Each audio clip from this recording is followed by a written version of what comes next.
A husband and son humiliate mom, treating her like a servant. They later beg for forgiveness on their knees.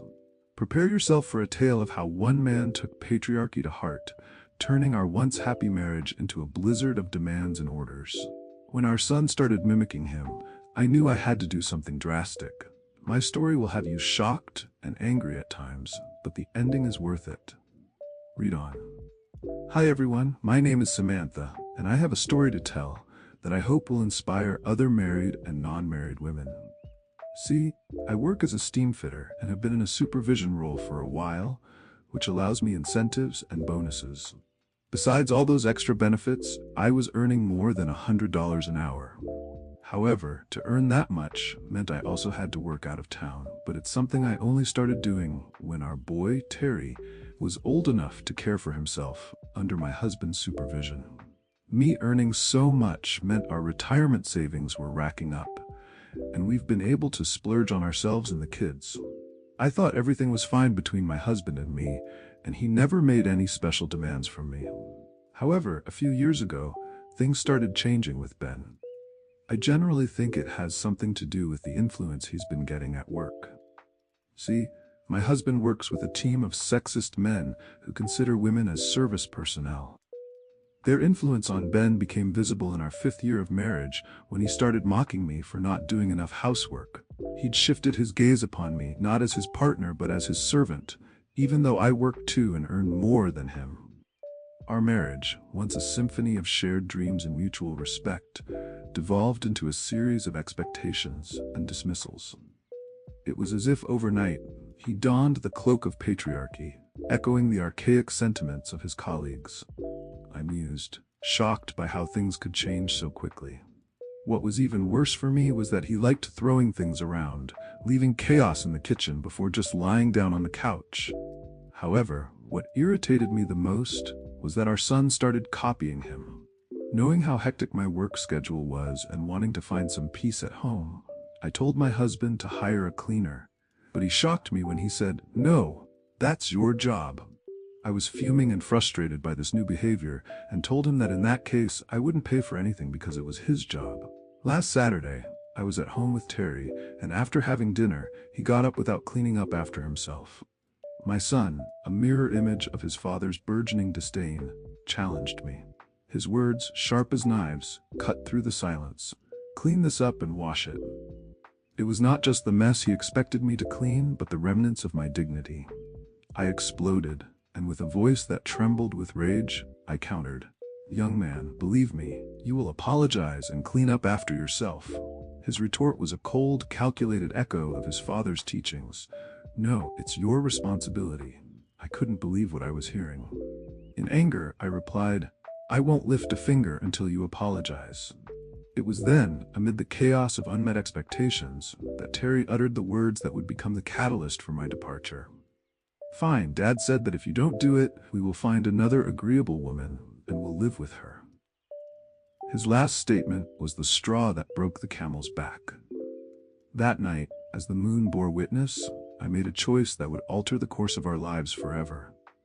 Tired of arguing with a child who was merely mimicking his father, I took a deep breath and calmly put everything away. I then packed my things and went to see my friend. She and I have long dreamed of going somewhere on vacation, and there couldn't have been a better moment. Venting to Natalie, I said, "Well, they decided that they'd find another woman to fill my shoes. Let them go look." "You're an inspiration, my friend. I wouldn't be as brave as you are, but I support you all the way," she replied. For a whole week, I refused to answer any of Ben's calls, as I and Natalie enjoyed our well-deserved vacation time. My absence, a mirror reflecting their own follies back at them. My mother sometimes said that she communicated with him, and everything was fine, except for the fact that he cried asking for me and said he missed me. 2 weeks later, I returned from my self-imposed exile, but went to my mother's place, as I was still not ready to go home. I'm assuming my mother informed Ben of my return, because the following day, he and Terry arrived at our doorstep. The pair pitched with gifts and balloons, and both of them were on their knees at the door, asking for forgiveness. I thought with a wry smile playing on my lips, it's probably not so easy to find some woman. The change in them was palpable, like the calm after a storm. They became like silk, gliding smoothly to accommodate any of my needs, and I literally couldn't get enough of it. My home, once a battleground, transformed into a sanctuary of respect and shared duties. My husband and son, now allies in our shared journey, had learned the value of respect and the irreplaceable nature of my presence in their lives. It seemed to me that not even a speck of dust had time to fall before they were already wiping it away with a ladder in hand. Apparently, sometimes people need to be brought down to earth, I realized. Although our journey was fraught with pain and enlightenment, it served as a testament to the resilience of the human spirit and the transformative power of respect and love. In the end, we found not just forgiveness, but a new way forward, a path paved with mutual respect and shared responsibilities. My story, a beacon for those navigating the tempestuous waters of personal upheaval, stands as a testament to the enduring power of self-respect and the unyielding strength of the human heart. Samantha's story showed how resilient women can be when they apply their boundaries. In the following story, this woman takes a harsh step against patriarchy. Jenna's tale unfolds, a narrative steeped in the struggle for respect, love, and self-worth. On a weekend that promised nothing out of the ordinary, filled with the usual humdrum of chores and work, a simmering pot of pasta became the unlikely catalyst for a turning point in Jenna and Jimmy's marriage.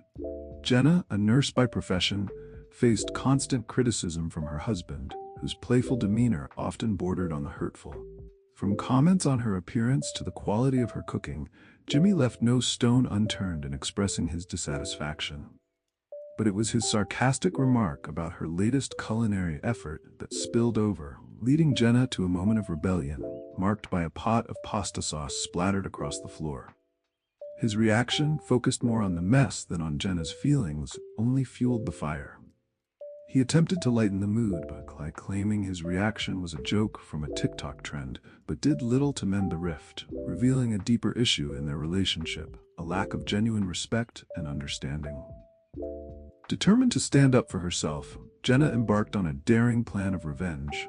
Her plan unfolded in stages of silent protest, culminating in a dramatic exposé of Jimmy's fraudulent activities. This act of defiance was Jenna's declaration of independence, a bold step towards reclaiming her dignity and self-respect. In the end, her journey is not just about the breakdown of a marriage, but about the discovery of self-worth and the courage to demand respect. It's a reminder that sometimes the most challenging conflicts can lead us to a place of greater strength and clarity. As Jenna steps into a future filled with promise, her story is a testament to the power of standing up for oneself and the transformative potential of asserting one's value in the face of adversity. This work is inspired by real events and people, but it has been fictionalized for creative purposes. Names, characters, and details have been changed to protect privacy and enhance the narrative. Any resemblance to actual persons, living or dead, or actual events is purely coincidental and not intended by the author. The author and publisher make no claims to the accuracy of events or the portrayal of characters and are not liable for any misinterpretation. This story is provided as is, and any opinions expressed are those of the characters and do not reflect the views of the author or publisher.